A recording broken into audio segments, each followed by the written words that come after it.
Hola amigos, welcome back to my YouTube channel. Today I wanted to talk to you about my plans for Camp NaNo July 2023. If you haven't been to my channel before, my name is Emma Bennet. I'm a UK based writer and I write contemporary romance and the occasional children's picture book.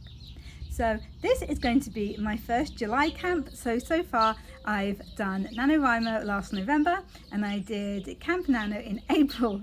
They were very, very different experiences, let me tell you, and I have learnt my lesson. I have learnt my lesson from Camp April. I need to plan more. That was a mess. It ended up fine, it ended up very good, but it was a mess. So I'm going to be more organised for July.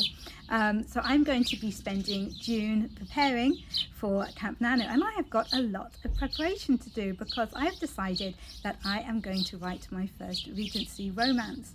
I absolutely love the Regency period. I love reading Regency books. I love watching Bridgerton. I love watching Jane Austen adaptations, all of it. And it's something that I've really wanted to do for a very long time, but I didn't have the guts. But I'm determined to do it, or at least try to do it. So last month I read a book called Rapid Regency, which I talked about in my May reading roundup, so I'll make sure that I put up a link to that video down in the description below, so you can hear about that book if you like. That's a really handy guide for anybody wanting to write a Regency romance. It's very clear and it puts down a lot of details about things like how people would have dressed, how they would address each other, what the weather was like in the period, particular things that happened historically in that period. It's just really useful if you are planning to write a Regency. Okay, so these are the books that I'm going to be reading to kind of get me in the mood and help me to be able to write it. So let's get organized here. So the first one, this is one that I bought myself actually, and this is The Time Traveller's Guide to Regency Britain by Ian Mortimer. So I haven't had a chance to have a proper look at this yet, but there is supposed to be an awful lot of information in this. It's got really good reviews and is supposed to be very well written. I think it kind of really takes you around the places that would have been important in Regency Britain and describes them very clearly to you. So it'll be very handy, especially for scenes that I'm wanting to set in London. I haven't decided whether to go for London or Bath for the city scenes, probably London actually, but I think that would be really useful for those. And then this is one that I got from the library. It's High Society, A Social History of the Regency Period 1788 to 1830. So yeah, this is kind of a bit of I don't know, like a heavier read than the other one. So I don't know if I'll read all of this, but I would definitely kind of work my way through it, picking out the bits that I feel would be pertinent. So yeah, so there's those two.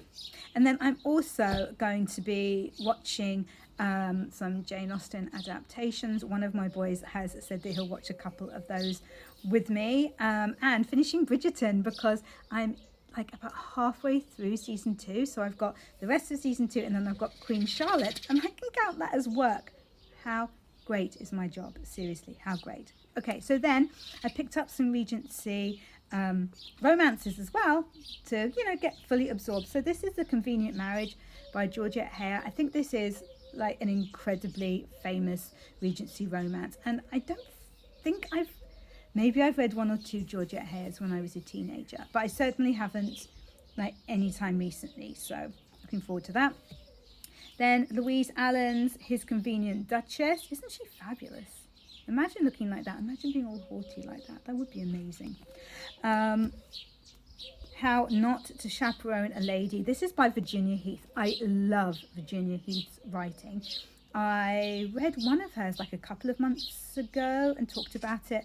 It might have been April in my reading roundup for April. Her writing is just so good. I know Virginia. We're both members of the Romantic Novelists Association, and she's fantastic. Her books are brilliant. And then back to Bridgerton. I mean, the thing is, it's silly not to read the Bridgerton ones because they've sold so many copies, haven't they? So they're really, really popular. So it makes sense to at least read some of them again. So I have read, so I've got The Duke and I, the first one in the series. I've read that one before. I got The Viscount Who Loved Me, and again, I've read that one before, but I haven't read Julia Quinn's What Happens in London. So yeah, so I've got all those. So I don't know how long that will take me to read all of those. That might be enough for the month. But if not, then I've always got the library and I can just go and get some more. But yeah, that is the plan, to just completely immerse myself in Regency stuff for June, so that when it comes to July, I'll be in the mindset, people. I will be in the mindset to write my first Regency romance. So if there's anybody watching this who does write Regency romance, please, please, please, I would love any tips and tricks that you know of, any resources that you think would be useful. Just pop them down in the comments. I would so appreciate it, because this is going to be a real challenge for me. So any help at all would be amazing. Well, thank you so much for joining me for this video today. If you are going to be doing Camp NaNo in July, please put down in the comments what you're going to be working on. It's so lovely to cheer each other on. And if we're not buddies on the NaNoWriMo website, then I am happy to be, so that we can kind of keep track of how each other's doing. Please like this video if you have enjoyed it, and subscribe if you're not already, so that you can find out how I do on my Camp NaNo journey. And I will catch you in the next one.